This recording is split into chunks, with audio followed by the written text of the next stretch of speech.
Geschlossener Bauraum, 300 Grad Düsentemperatur, Geschwindigkeit ähnlich wie der Bambu X1, aber für 650 €. Heute schauen wir uns mal den Creality K1 im Ersteindruck an. Willkommen bei Improved, ich bin Nils und heute kriegt ihr meinen Ersteindruck zum Creality K1, der fast die Hälfte kostet vom Bambu X1, aber sehr viel ähnliche Sachen können soll. Ich habe mir den selber gekauft und ich bin total gespannt, wie der sich jetzt im ersten Test macht.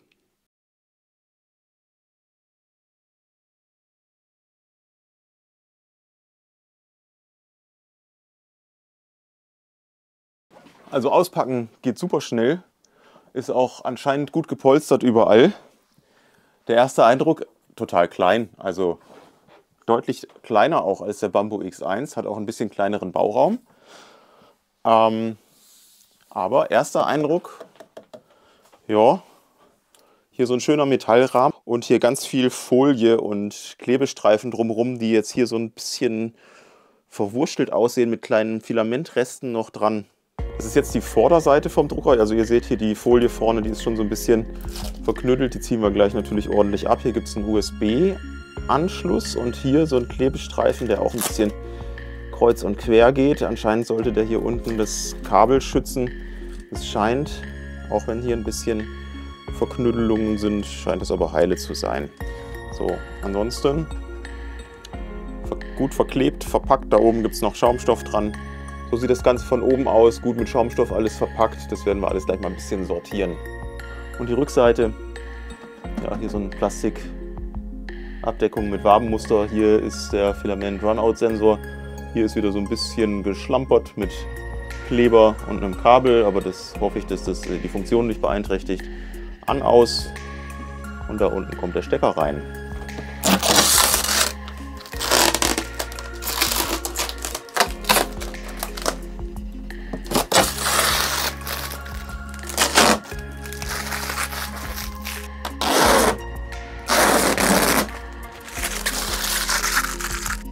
Also Schaumstoff raus, Folien abziehen, das ging super schnell und der erste Eindruck ist wirklich schön. Also sehr viel Ähnlichkeit mit dem Bambu X1, doch kleiner, auch deutlich kleiner und hier schöner Metallrahmen, das gefällt mir super. Also sieht auf den ersten Blick stabil und schick aus. Auch so Zubehör, da gibt es einige interessante Sachen, die mir gleich ins Auge gesprungen sind.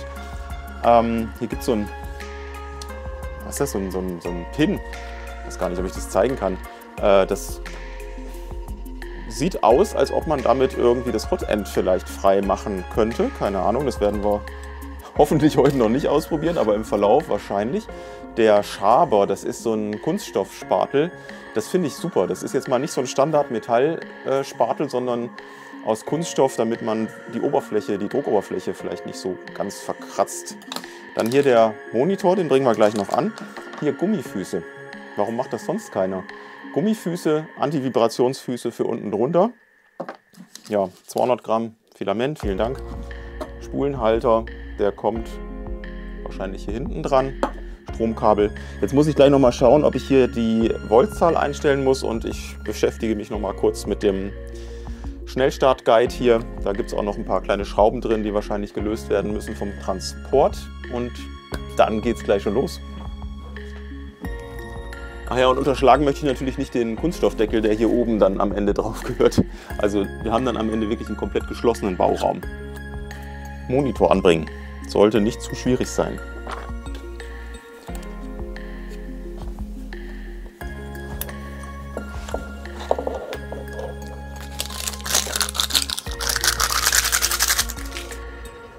Das Umschalten der Spannung soll hier an der Seite funktionieren.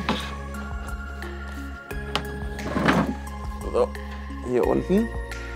So, hier seht ihr jetzt mal, wie ich nah rangezoomt habe an diese Einstellung zwischen 230 und 115 Volt. Da muss man ein bisschen suchen. Hier läuft auch noch so ein Kabel quer durch diese Öffnung, dass man also den roten Einstellschalter hinten gar nicht richtig erkennen kann. Laut Schnellstartanleitung soll ich jetzt schon den Drucker anschalten und die Sprache auswählen. Und erst dann werden hier diese Sicherungsschrauben entfernt.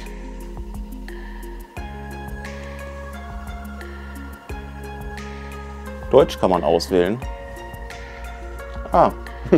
Currently not supported. Interessant. Jetzt sagt er mir auf dem Display, dass ich 3 Schrauben, die mit gelben Pfeilen markiert sind, entfernen soll. Da ist so ein Pfeil hinten am Druckbett. Dann vorne links seht ihr das und vorne rechts. Wir sehen auch gleich 3 Z-Spindeln haben wir auch. Die 3 Transportschrauben hier sind jetzt entfernt. Das ist total leicht und auch gut markiert mit den gelben Pfeilen. Und ich finde auch, dass man hier im Innenraum ein recht gutes Raumgefühl hat, obwohl das ja eigentlich ein sehr kleiner Drucker ist. Aber man kann sich hier drin gut bewegen mit den Händen, also man kann hier gut arbeiten. So, jetzt drücken wir hier unten mal auf Weiter. Also wir haben die Schrauben entfernt, drücken auf Weiter. Jetzt sagt er, wir sollen hier den Bauraum frei von irgendwelchen Hindernissen halten und dann auf OK klicken. Jetzt will er, dass ich mein Netzwerk einstelle, also meine WLAN-Verbindung. Ich mache das mal. Ich musste mir jetzt noch die Creality-App runterladen, um dann über einen QR-Code den Drucker irgendwie zu verbinden. Die App sieht ein bisschen aus wie so AliExpress China-Zeug. Keine Ahnung, ob ich das weiterhin nutzen werde, aber das habe ich jetzt erstmal gemacht, falls da irgendwelche Features sind, die ich euch zeigen möchte. Der Touchscreen, das ist mir gleich mal aufgefallen, der wirkt wirklich scharf und hochwertig und der reagiert auch sehr gut auf Eingaben. Das heißt, das ist wie ein hochwertiges Smartphone.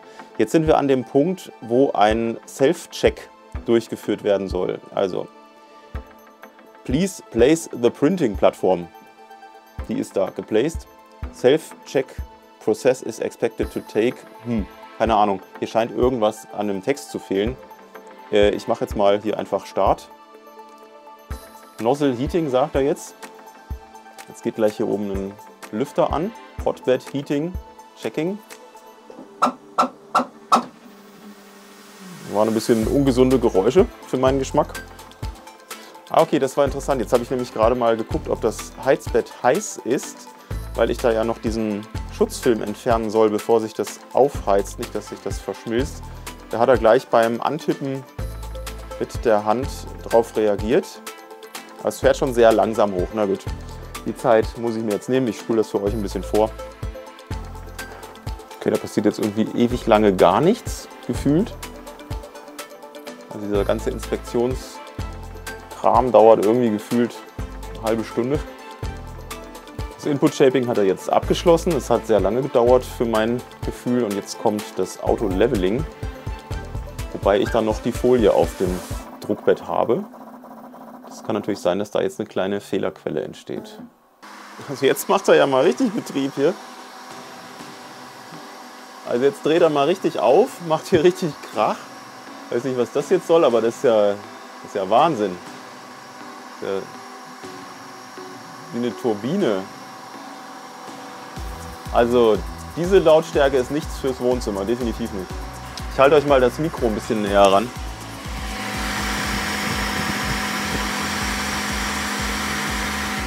Also es ist wirklich sehr laut. Okay, jetzt ist er fertig. Also gefühlt hat das wirklich eine halbe Stunde gedauert, dieser Selbsttest. Ich hoffe, dass man den nicht oft machen muss. Aha, jetzt kriegen wir hier interessante Anzeigen auf dem Display. Ich zeige euch das mal. Nach dem Selbsttest gibt es hier unten interessante Anzeigen. Ne? Ich kann hier anscheinend Licht an, ausschalten. Das sieht man jetzt beim Umgebungslicht schlecht. Hier kann ich die Lüfter einschalten, Achsenbewegungen, Düsentemperatur, Heizbetttemperatur. Ah, schön. Hier gibt es ein paar vorgefertigte Modelle, da werden wir natürlich gleich auch mal was drucken.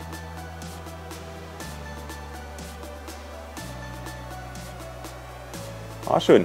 Aber reagiert sehr schön, das Display, und ist auch sehr scharf. Und ich habe jetzt richtig Bock, mal was zu drucken. Also der Hinweis, diese Folie vom Druckbett zu entfernen, der kam jetzt nicht im ganzen Test- und Installationsprozess. Ich mache die jetzt natürlich ab und hoffe, dass das Auto-Leveling jetzt nicht zu sehr gestört ist dadurch, dass die Folie dabei drauf war. Und auch, worauf man achten sollte, hier steht schon, please apply glue please apply glue before print. Das heißt, Wir werden hier Klebestift drauf bringen. Ähnlich wie beim Bambu scheint es zu sein. Ich werde jetzt vorm ersten Druck, ich habe jetzt Klebestift schon aufgetragen, aber ich habe jetzt auch die Folie natürlich abgezogen vom Druckbett. Und ich werde jetzt vorm ersten Druck hier übers Display einfach nochmal das Bed-Leveling neu machen. Da gehe ich hier auf das Zahnrad, Device Self-Test und dann Auto-Leveling. So, Start. Und jetzt hoffe ich, dass er nicht allzu lange braucht und in der Zwischenzeit bereite ich schon mal Filament vor. Also mal eben schnell leveln, das ist nicht. Hat jetzt tatsächlich bestimmt, also ich habe nicht auf die Uhr geguckt, aber 5 Minuten gefühlt hat es schon gedauert, einmal komplettes Bett zu leveln. Hier auf der Rückseite ist jetzt das Filament und das fädel ich jetzt ein. Und dann suchen wir uns mal das erste Druckmodell raus. Das möchte ich euch auch noch ganz kurz zeigen, zumindest hier beim Ersteindruck schon mal beim Filament einfädeln. Hier oben gibt es so einen kleinen Hebel. Da ist ein offenes und ein geschlossenes Schloss. Anscheinend kann man hiermit das Filament verriegeln. Fand ich ganz interessant. So, und jetzt werde ich hier unten, Düsentemperatur habe ich auf 240 Grad gestellt. Die hat sich super schnell aufgeheizt. Das zeige ich euch in dem nächsten Video dann sicherlich auch nochmal, wie schnell so die Aufheiztemperaturen sind. Das ging richtig gut. Und jetzt werde ich hier mit Extrude mal so das erste Filament aus der Düse bringen. Der hört gar nicht mehr auf zu extrudieren. Ich weiß gar nicht, wie viel Meter der jetzt da rausbringen will. Ah, jetzt hat er anscheinend genug. Um diesen Ersteindruck mal abzuschließen, werde ich jetzt vorgeslicete Dateien drucken. Und zwar machen wir als erstes einen First Layer Test. Den wähle ich jetzt am Bildschirm aus. Und die Turbine geht wieder los. Also Wahnsinn, wie laut das Teil ist. Die Kalibrierung hat wirklich lange gedauert. Das muss man also mit einrechnen. Und jetzt fängt er an, den First Layer Test hier zu drucken. Die ersten Linien sehen wirklich gut aus.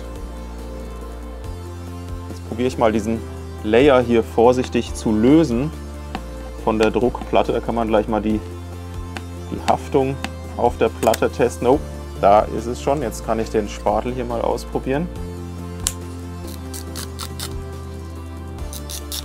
Oh ja, das hat schon was Befriedigendes. Uiuiui, gut. Sehr schön.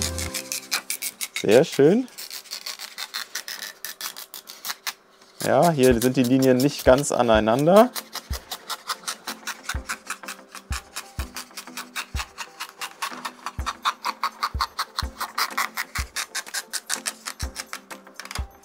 Aber insgesamt ist das ein schöner erster Layer.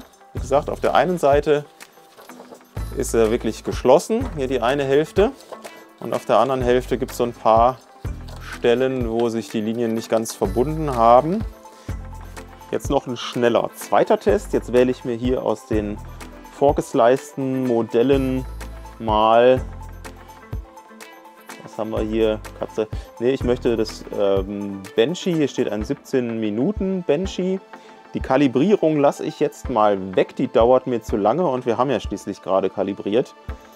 Und jetzt gehen wir auf Start.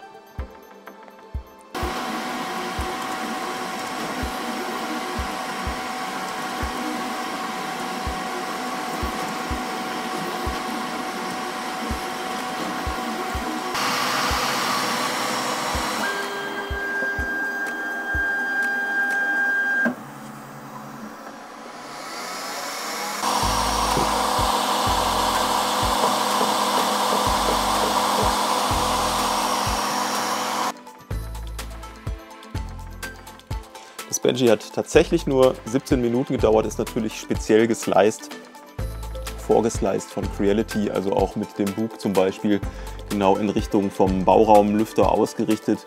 Und ich muss auch sagen, jetzt so beim genauen Hinschauen, es ist kein schönes Benchy.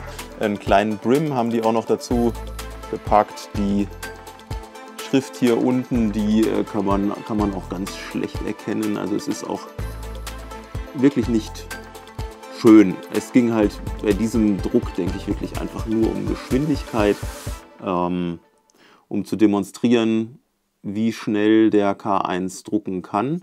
Es ist zumindest ein erkennbares Benchy und es ist jetzt nicht absolut schrecklich oder hässlich, aber es ist, gehört nicht zu den schönen Benchys, würde ich mal so sagen. Die Überhänge sind aber insgesamt trotzdem gut.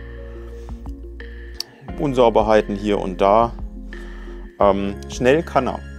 Schnell und schön, das werde ich natürlich in den folgenden Videos auch nochmal rausfinden.